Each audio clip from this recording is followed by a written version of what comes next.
and it happens time and time again, that leaves some scars. You get from that, and the more times you go through things, but ultimately sometimes you may have to change something. And those are the things that we have to continue to look at. And I don't have the answers today, and it's not to be cute with you guys or deflect. We're in that process right now of asking these questions of ourselves, right? How do we get there?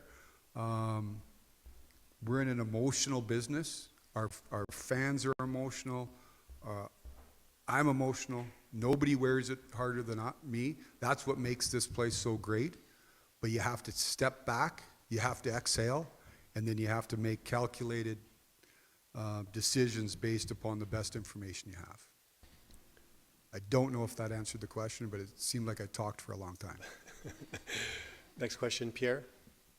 Brad, when we heard from Keith Pelly last Friday, he said he was looking forward to having dinner with you, I think, on Sunday and digging into meetings with you. Your day-to-day work life now has changed. Brendan gone. What did you hope to hear in those meetings with Keith, and what can you share with us about what this means now for you? Yeah.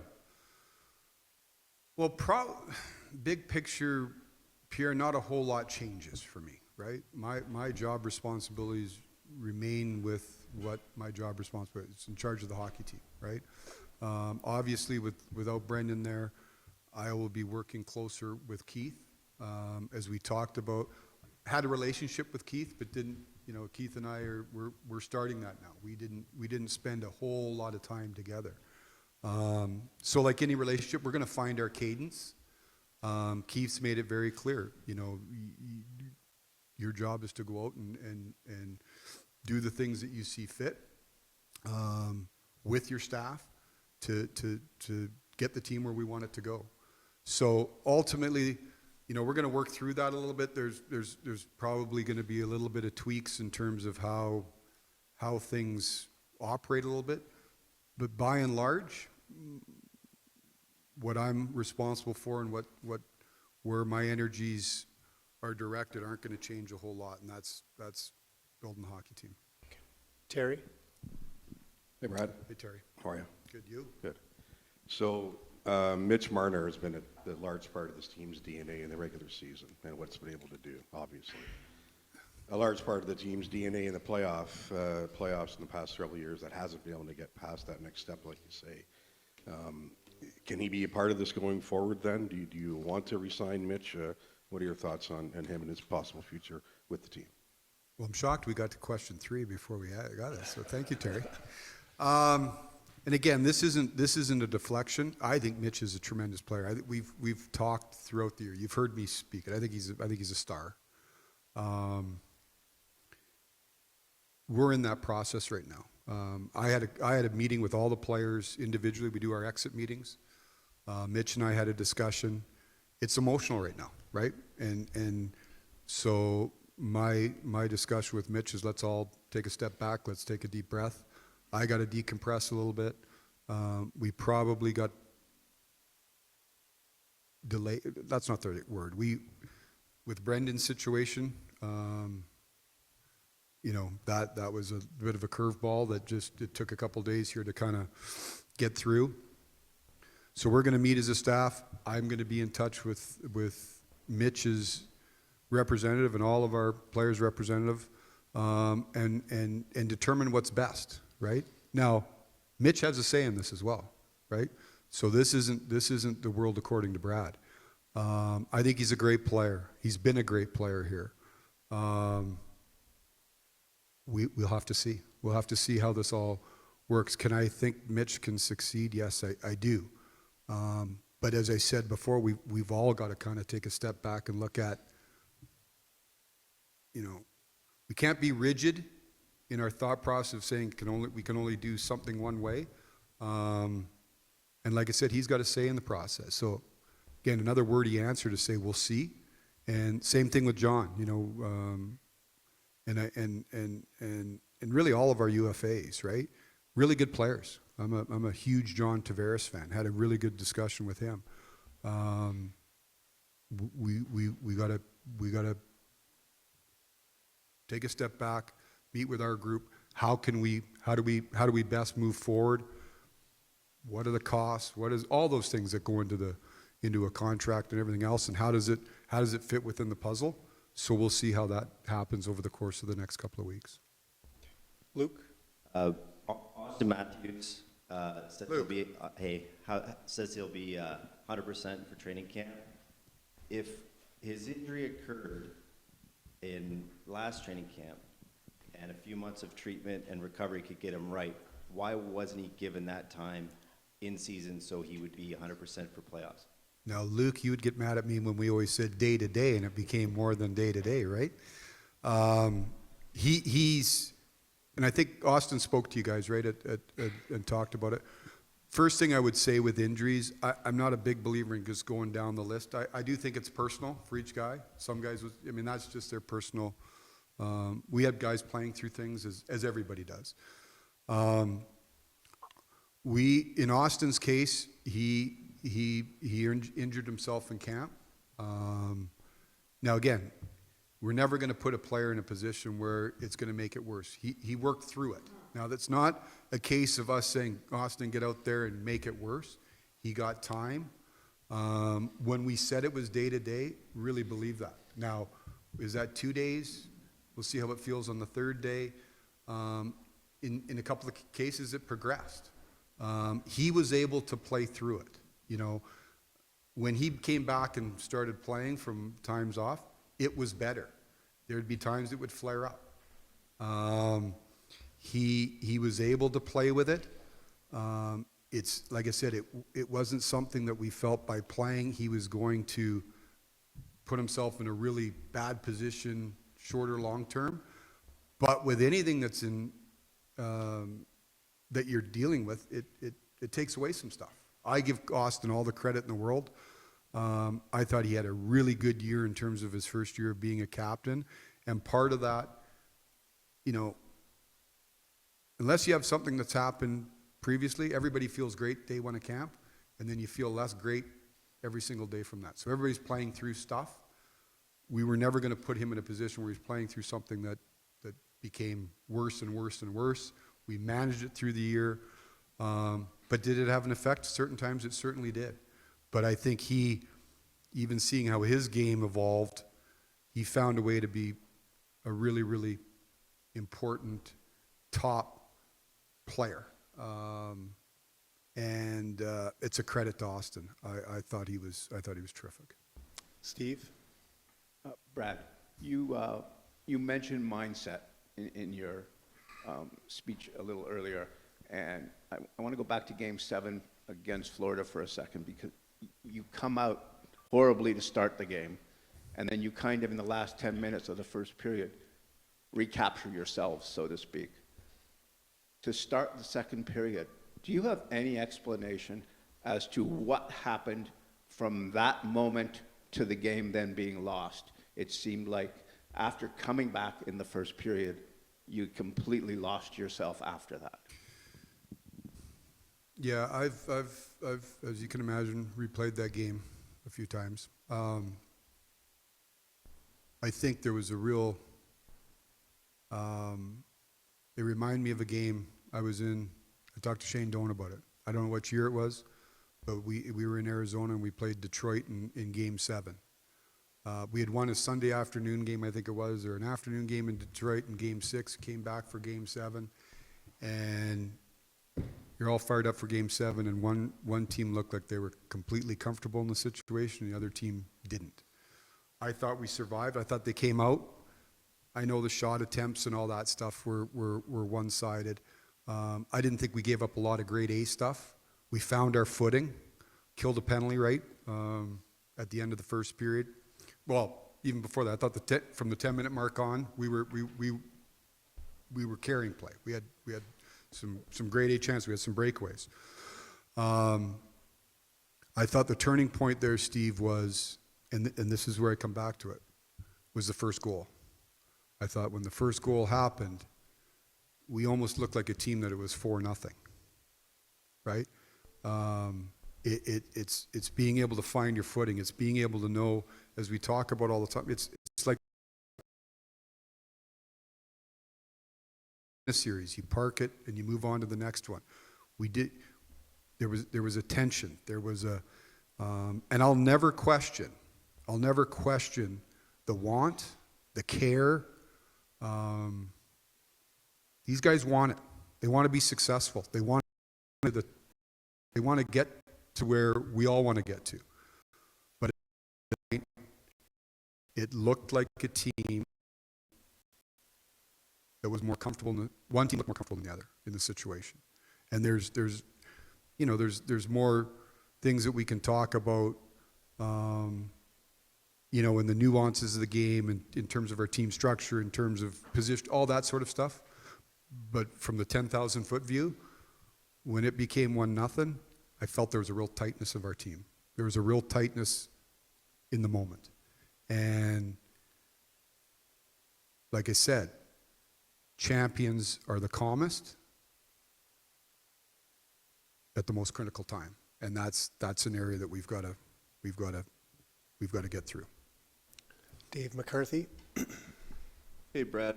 You talked about the ability to perform in critical areas of the series. When you look at Matt Knies' play this year, how would you evaluate his ability to perform in those crucial points in series? And as it relates to his contract, what is the hope that you'll be able to resolve it prior to July 1st? Second part first, Dave. Hopefully I say this all the time. I'd like to get it done as soon as possible. Usually term and money are the only two issues that come into play on contract negotiations. So listen, I thought Matthew had a tremendous year, right? We're sort of seeing him evolve in front of our eyes. I thought he took a step from being, and it's a big step for a young player to become a really important player, right? Like, you can be a good player and have a role. He became a really important player. Matthew had an injury in Game 6, got hurt in Game 6. Was it Game 6? Game 6 in Florida, muscled through it.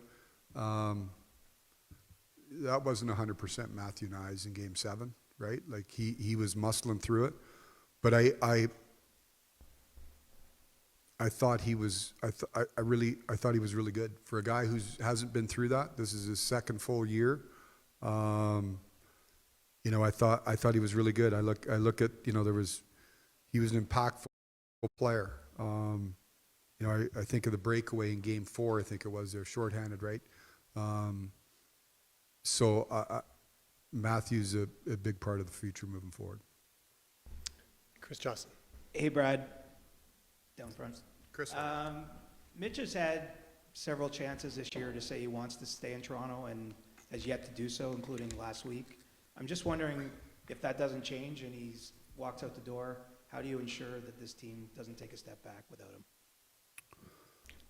Good question, right? It's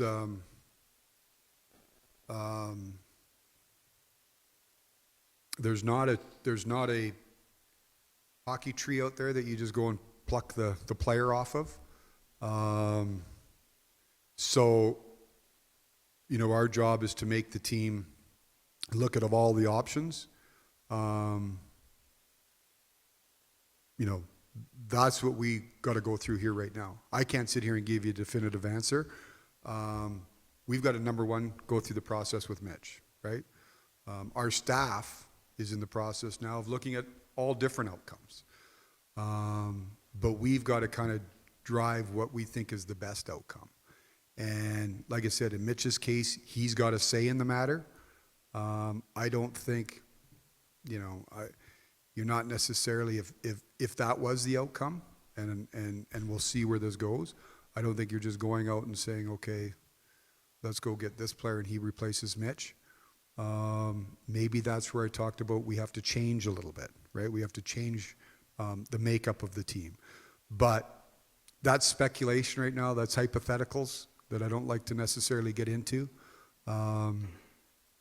So we'll see is the answer. And again, it's not trying to be elusive as much as you have to try to prepare for every potential outcome. And I said all thing, and it may take some time. It may take some time to figure out the best way that we move forward.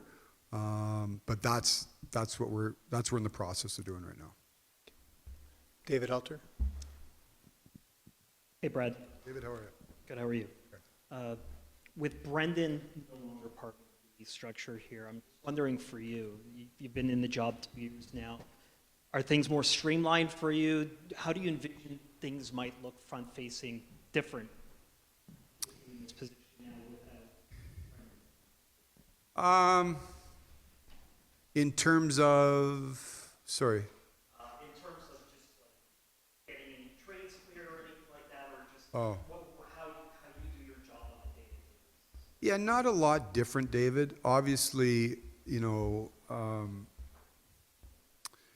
the bricks and mortars of the business, of going out and evaluating players and evaluating staff and building your team, and those things don't change, right? There's a different reporting structure where I would report to Brendan, report to Keith, so that's different. And like I said, Keith and I have had some discussions, some good discussions over the last couple of days. I do apologize. Part of this delay was on me. I had a daughter that was graduating that was important to get back for. So that cost us a couple days. So that part is a little bit different. But again, a lot of what I do isn't necessarily going to change. It's what 31 other managers do, right?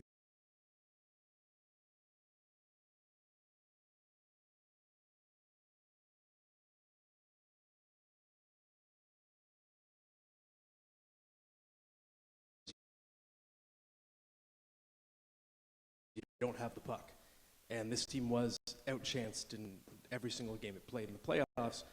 If you look at that D-core, I know everyone is re-signed. I count up to 7 NHL caliber defensemen signed through next year and beyond. But given the trouble clearing the zone and the tendency to get hemmed in a lot during the postseason, do you anticipate any possible changes personnel to that D-core? Well, two things I'd say, Matt, is you're not wrong. I would say to that is, in terms of changes with we don't know, right? Like we don't know. It's too early. Craig and I are talking a lot now about there's some tweaks that we can make too, right? Like I think in today's game, again, I like the length of our defense. I like the makeup of our defense, but you still got to be able to get up and down the ice, right? I think there's things that we can do in terms of closing quicker and taking away space, and part of how we played will lend itself to, you're giving up some volume. The idea is you're going to give up a little volume. You're going to take away the grade A's, right? What we think is the most dangerous chances, right? Now. That's part of what we'll do this summer is we'll sit and talk about it. Still think in today's game you need your D to be active, right? We need to get more offense from our defense. Now, not just goals, but creating, right? So part of that, and I think there's some of the guys that are able, it's not necessarily going out and turning guys into 20 goal scorers, but we can maybe get some more volume the other way. But in terms of personnel, we'll see. I like the D-core. But we can't be rigid, right? We fell short. We have to continue to look at ways we can get better. We're going to do 3 more questions. Mark Masters, Sean Leathong, and Josh Cloak.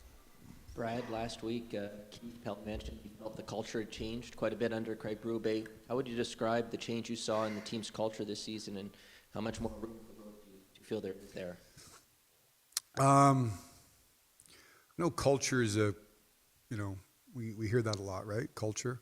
To me, it's habits, right? What is culture? Culture is what you do every day, right? What you value, right? That I can tell you, coming in here, I think that to me had never been an issue necessarily.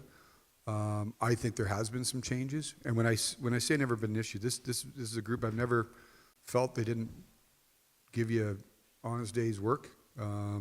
They weren't committed to their craft. I mean, we've got guys our guys are very committed to preparing, doing things the right way. I think Craig has got a real good way about him. I mean, it's a very workmanlike atmosphere. A lot of you are at practice most days. They work, and I think he's really done a really good job of building team. I mean, that's what we're trying to do here. It is about the team, regardless of we've got some really good players. It's about team success, and I know our guys are bought into that. They want to have it. They're committed to it. We got to find a way for us to push over the top. Sean. Right over here. To go back to contract talks, you've spoken in support of John Tavares, Mitch Marner. Can you say for certain both players will be offered contracts before July 1st? No, as I said before, we're going through that process right now. Last question, Josh Klopp. Brad, you've got the, over here, Brad. Oh, there you are. How are Okay. you? We've got the draft next month. What have you learned about the way Mark Leach operates ahead of the draft, and how is he kind of different from his predecessor, Wes Clark? Mark's a really experienced guy. I've really enjoyed the year. Now, sometimes I have to give myself a wide berth around Mark because, we'll meet, he'll leave, and then I'll trade one of his draft picks. So that makes him really excited. Very detailed. Very. I don't know if it changes a whole lot, to be honest with you, Josh. Like very. The area scouts, there's a lot of responsibility placed on them. Mark is Mark's very knowledgeable going into, the top level. That you get into the top 90, Mark is very knows those players real well, right? And really includes and pushes the area scouts for their involvement and gives them a lot of responsibility as the draft moves on. But I've really enjoyed my time with Leachy. And you look back, he's got a hell of a draft record. And I joke about the pick there, but he puts value on every pick, And I know that sounds like, everybody should, but whether it's a pick in the 4th or a pick in the 7th, or you got whatever you've got, his feeling is there's players to be found at every round, and his history has shown that. Thank you, Brad. Thank you, everybody. Brad will be available for brief scrums off to the side. It's a little tight, I apologize, but thanks everybody for coming today. Appreciate it. Thanks everyone.